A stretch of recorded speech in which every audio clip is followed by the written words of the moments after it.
ठीक है बेटा, आशा है आपको उद्देश्य और विधेय एक बार उसकी फिर से पुनरावृत्ति हो गई होगी, समझ में आ गया होगा। अब हम लोग चलते हैं वाक्य के भेद। तो रचना के आधार पर वाक्य 3 भेद होते हैं और अर्थ के आधार पर आप सब पढ़ चुके हैं इसके पहले वाली क्लास में कि अर्थ के आधार पर 8 भेद होते हैं।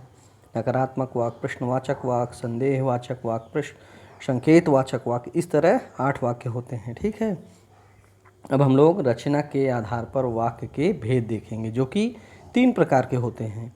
साधारण वाक्य या सरल वाक्य, इंग्लिश में क्या कहेंगे, सिंपल सेंटेंस, आप लोग इंग्लिश में भी पढ़ चुके हैं। मिश्रित वाक्य या मिश्र वाक्य, इंग्लिश में कॉम्प्लेक्स सेंटेंस। संयुक्त वाक्य, कंपाउंड सेंटेंस, तो इंग्लिश में भी आप लोग इसे सीख चुके हैं, थोड़े बहुत अंतर के साथ, उसी तरह ये हिंदी में भी हैं। साधारण वाक्य या सरल वाक्य, तो जिन वाक्यों में एक ही क्रिया होती है और एक कर्ता होता है वे साधारण वाक्य कहलाते हैं। ठीक है, जिन वाक्यों में केवल या आप ऐसे भी कह सकते हैं कि जिन वाक्यों में केवल एक ही उद्देश्य और एक ही विधेय होता है उन्हें साधारण वाक्य या सरल वाक्य कहते हैं। जैसे बिजली चमकती है, पानी बरसता है, सीता बाजार जाती है, गीता गाना गाती है। तो इस तरह एक ही सब्जेक्ट होगा और एक ही प्रेडिकेट होगा, या एक ही सब कर्ता होगा और एक ही क्रिया होगी, ऐसे वाक्य साधारण वाक्य कहलाते हैं। ठीक है, अब हम लोग देखेंगे मिश्र वाक्य। जिस वाक्य में एक से अधिक वाक्य मिले हों किंतु एक प्रधान उपवाक्य तथा शेष आश्रित उपवाक्य मिश्र वाक्य कहलाता है। प्रधान उपवाक्य अपने आप में पूर्ण होता है, लेकिन आश्रित उपवाक्य ऐसा होता है जिसको आप अलग करेंगे तो उसका वो पूर्ण नहीं रहेगा, उसका कोई अर्थ नहीं निकलेगा, समझ में नहीं आएगा। ठीक है, तो यह हम लोग कह सकते हैं जिस वाक्य में मुख्य उद्देश्य और मुख्य विधेय के अलावा एक से अधिक समापिका क्रियाएं हों उसे मिश्र वाक्य कहते हैं। अब आप लोग कहेंगे कि समापिका क्रिया क्या है, तो समापिका क्रिया का मतलब है जिस क्रिया के द्वारा कार्य की समाप्ति सूचित होती है, कार्य के पूरा होने का पता चले, समापिका क्रिया कहलाती है। ठीक है, इसमें 2 क्रियाएं रहती हैं, एक पूर्णकालिक रहती है, एक समापिका क्रिया रहती है। तो समापिका क्रिया अंत में रहेगी, उससे कार्य पूरे होने का पता चलेगा। ठीक है, जैसे आप यहाँ देखिएगा, वह कौन सा मनुष्य है जिसने महाप्रतापी राजा भोज का नाम नहीं सुना हो। ठीक है, तो वह कौन सा मनुष्य है, यह आपका वाक्य पूरा है। और आश्रित उपवाक्य किसका है, जिसने महाप्रतापी राजा भोज का नाम ना सुना हो। अगर अलग अलग कर दिया जाए इन वाक्यों को तो आपको समझ में आएगा कि अगर कहा जाए जिसने महाप्रतापी राजा भोज का नाम ना सुना हो, इससे कुछ क्लियर नहीं हो पा रहा। ठीक है, वह कौन सा मनुष्य है, तो यहाँ पर ये थोड़ा सा पूर्ण जैसे लग रहा है, इससे लगेगा कि आपका वाक्य पूरा है। इसमें जो है एक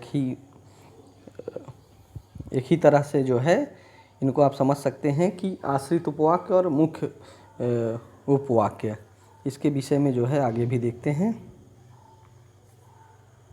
ठीक है, दूसरे शब्दों में हम कह सकते हैं कि जिन वाक्यों में एक प्रधान या मुख्य उपवाक्य हो, अन्य आश्रित या गौण उपवाक्य हों जो कि आपस में की, इम्पोर्टेंट है,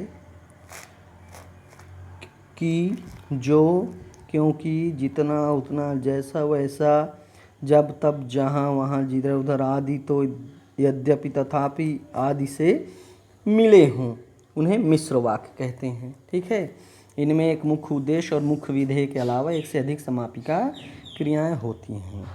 ठीक है, याद रखने वाली बात यह है जो मैंने बताया कि ये वाक्य आपस में जुड़े होते हैं किन किन शब्दों के माध्यम से, योजक शब्दों के माध्यम से, कि, जो, क्योंकि, जितना उतना, जैसा वैसा, जब तब, जहाँ वहाँ, जिधर उधर, अगर, यदि, तो, यद्यपि, तथापि।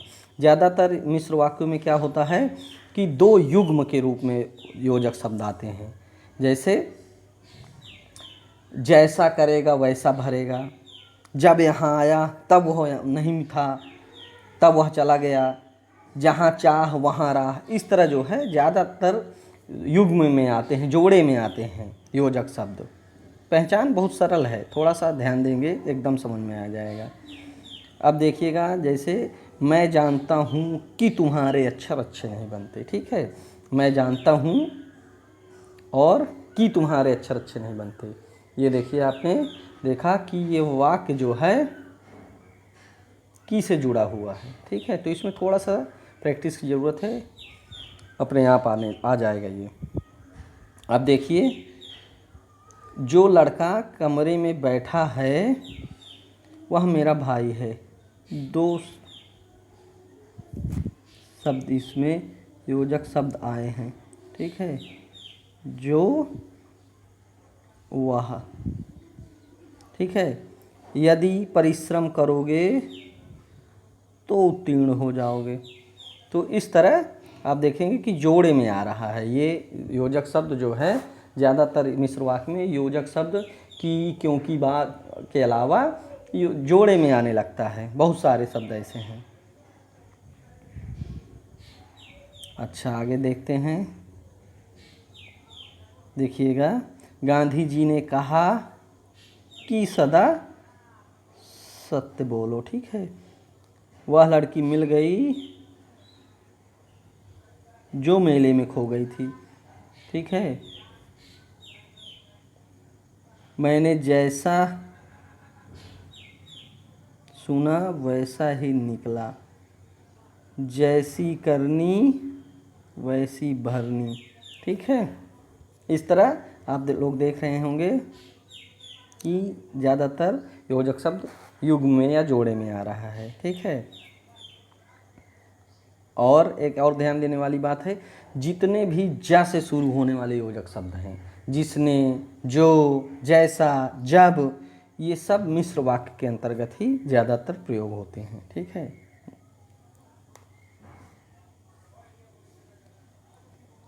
अच्छा, थोड़ा सा आश्रित उपवाक्य देख लेंगे, ठीक है। प्रधान उपवाक्य क्या है? जो उपवाक्य प्रधान या मुख्य उद्देश्य और मुख्य विधेय से बना हो उसे प्रधान उपवाक्य कहते हैं, ठीक है। उपरोक्त वाक्यों में गांधी जी ने कहा,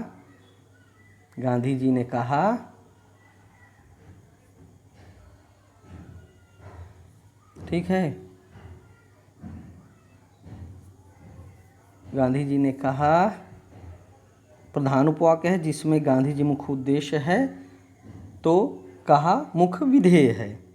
अच्छा, आश्रित उपवाक्य क्या होते हैं? जो उपवाक्य प्रधान उपवाक्य के आश्रित रहता है उसे आश्रित उपवाक्य कहते हैं। संयुक्त उपर्युक्त वाक्य में कि सदा सत्य बोलो आश्रित उपवाक्य है। आश्रित उपवाक्य भी 3 प्रकार के होते हैं, ठीक है। इंग्लिश में आपने पढ़ा होगा, नाउन क्लॉज और एडजेक्टिव क्लॉज और एडवर्ब क्लॉज, ठीक है। हिंदी में भी उसी तरह है। संज्ञा उपवाक्य, जब किसी आश्रित उपवाक्य का प्रयोग प्रधान उपवाक्य की किसी संज्ञा के स्थान पर होता है उसे संज्ञा उपवाक्य कहते हैं। संज्ञा उपवाक्य का प्रारंभ प्रायः की से होता है, ठीक है। ये चीज़ ध्यान देने की वाली बात है। जैसे गांधी जी ने कहा कि सदा सत्य बोलो, तो जो की जब आ जाएगी उसके की और उसके बाद वाला जितने भी शब्द हैं, पद है, जितना भी, वो सब जो है संज्ञा उपवाक्य में आ जाएगा। अच्छा, अब देखते हैं विशेषण उपवाक्य। जब कोई आश्रित उपवाक्य प्रधान उपवाक्य के किसी संज्ञा या सर्वनाम शब्द की विशेषता बताए तो उस उपवाक्य को विशेषण उपवाक्य कहते हैं। विशेषण उपवाक्य का प्रारंभ प्रायः जो, जिसका, जिसकी, जिसके आदि में से किसी शब्द से होता है, ठीक है। आप लोग ध्यान देंगे, जो, जिसका, जिसकी, जिसके, ये यहाँ से इन शब्दों के द्वारा विशेषण उपवाक्य शुरू होता है। जैसे देखिएगा, जो विद्वान होते हैं उनका सभी आदर करते हैं। यहाँ पर देखिए, ये जो विद्वान होते हैं, ये आपका क्या है? विशेषण उपवाक्य। उनका सभी आदर करते हैं, किनका? जो विद्वान होते हैं। तो ये विशेषण उपवाक्य है कि ये क्रिया विशेषण उपवाक्य, जब कोई आश्रित उपवाक्य प्रधान उपवाक्य की क्रिया की विशेषता बतलाए या सूचना दे, उस आश्रित उपवाक्य को क्रिया विशेषण उपवाक्य कहते हैं। क्रिया विशेषण उपवाक्य प्रायः यदि, जहाँ, जैसे, यद्यपि, क्योंकि, जब, तब आदि में से किसी शब्द से शुरू होता है। जैसे यदि परिश्रम करोगे तो अवश्य उत्तीर्ण हो जाता। यदि राम परिश्रम करता, यदि, तो यदि राम परिश्रम करता तो अवश्य उत्तीर्ण हो जाता। उत्तीर्ण तो हो जाता, लेकिन कैसे? यदि परिश्रम करता। तो ये जो है क्रिया विशेषण उपवाक्य है, क्रिया की विशेषता बता रहा है कि उत्तीर्ण तो हो जाता लेकिन परिश्रम यदि करता तो। ठीक है, ये वाक्य कैसे शुरू होते हैं?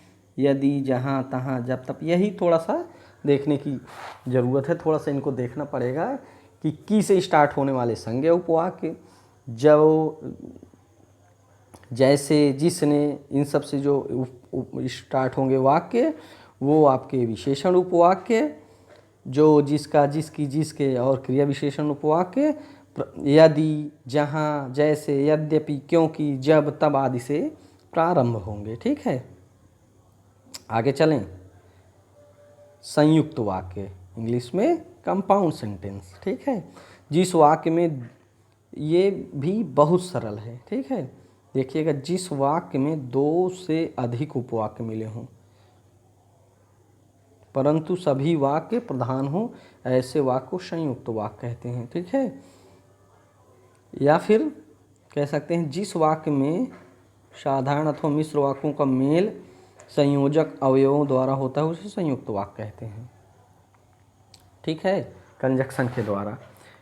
इसमें दो सरल वाक्य भी आपस में जुड़ सकते हैं संयोजक शब्दों के द्वारा, और दो मिश्र वाक्य भी आपस में जुड़ सकते हैं संयोजक शब्दों के द्वारा, तो वो संयुक्त वाक्य कहलाते हैं। जैसे ये वाक्य, इन वाक्यों में योजक शब्द क्या रहेंगे, ध्यान दीजिएगा। जिन वाक्यों में दो या दो से अधिक सरल वाक्य योजकों कंजक्शन के द्वारा, कौन से? और, एवं, तथा, या, अथवा,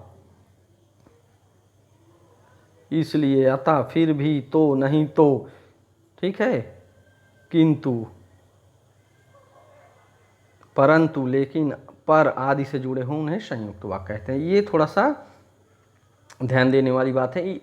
इन शब्दों के द्वारा जो है, योजक शब्दों के द्वारा दो साधारण वाक्य भी आपस में जुड़े रह सकते हैं और दो मिश्र वाक्य भी आपस में जुड़े रह सकते हैं, और योजक शब्द हटा लेंगे तो दो साधारण वाक्य में बढ़ जाएगा वाक्य, या दो मिश्र वाक्यों में बढ़ जाएगा। ठीक है, जैसे आप देखेंगे, वह सुबह गया और शाम को लौट आया। ये और के द्वारा दो सरल वाक्य जुड़े हैं। वह सुबह गया, वह शाम को लौट आया, तो इसमें वह हटा दिया गया क्योंकि दो बार उसका प्रयोग करना उचित नहीं होगा। तो वह सुबह गया और शाम को लौट आया। ठीक है, प्रिय बोलो पर सत्य, असत्य नहीं। प्रिय बोलो लेकिन असत्य मत बोलो। ठीक है, अच्छा, उसने बहुत परिश्रम किया किंतु सफलता नहीं मिली। इस तरह आप देख रहे हैं, इन योजक शब्दों के द्वारा दो वाक्य आपस में जुड़े हुए हैं। राम पढ़ रहा था परंतु रमेश सो रहा था। शीला खेलने गई और रीता नहीं गई। समय बहुत खराब है इसलिए सावधान रहना चाहिए। समय बहुत खराब है, सबको सावधान रहना चाहिए। समय बहुत खराब है इसलिए सावधान रहना चाहिए। इस तरह इन योजक शब्दों के द्वारा दो सरल वाक्य आपस में जुड़े रह सकते हैं और दो मिश्र वाक्य भी आपस में जुड़ सकते हैं। तो आशा करता हूँ कि आपको समझ में आ गया होगा। अगर कहीं भी कोई भी डाउट है तो आप मुझे कॉल कर सकते हैं, मैसेज कर सकते हैं। Thank you.